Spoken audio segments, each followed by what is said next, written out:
na sana itong si Hana matapos yung dalawin ang kanyang anak na si Bailey sa bahay nga nitong si Leon. Ngunit makikita nga niya itong si Leon na umiinom sa labas ng bahay. At naisip nito na wala naman siyang gagawin bukas dahil day off naman niya, ay tumigil muna siya pansamantala upang makipag-inuman dito kay Leon. Napansin ni Leon na mahilig pa rin sa pulutan nitong si Hana. Akala din niya ay hindi na umiinom itong si Hana ng ganong klaseng alak. Subalit hindi pa rin nakalimutan ni Hana ang kinagawian niya noong dati sa kuta. Iyon ang paborito niyang inumin. Kaya't hindi maalis-alis sa kanyang isipan. Nabukan tanongin ni Hana kung ano ba ang kanyang problema. Baka gusto niyang i-open up. Subalit pinili ni Leon at tumahimik na lang at itago na lang ang kanyang pinagdaraanan.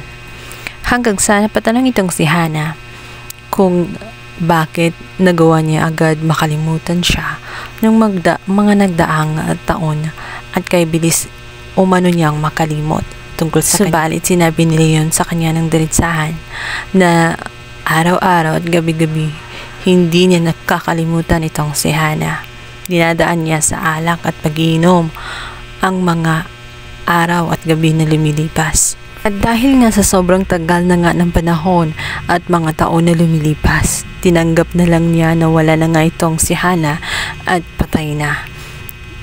Sa kabilang banda, ito namang si Christy ay mag-iisip ng malalim.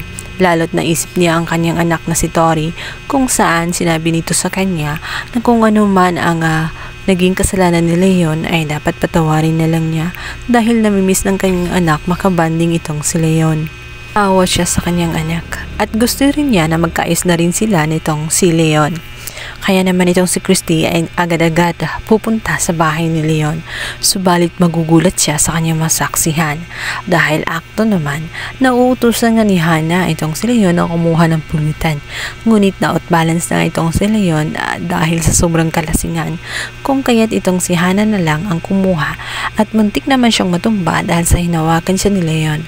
Sakto naman ang pagdating nitong si Christy kung saan mabibigla siya sa kanyang makita dahil na itong si Hana at itong si Leon ay magkahalikan na nga.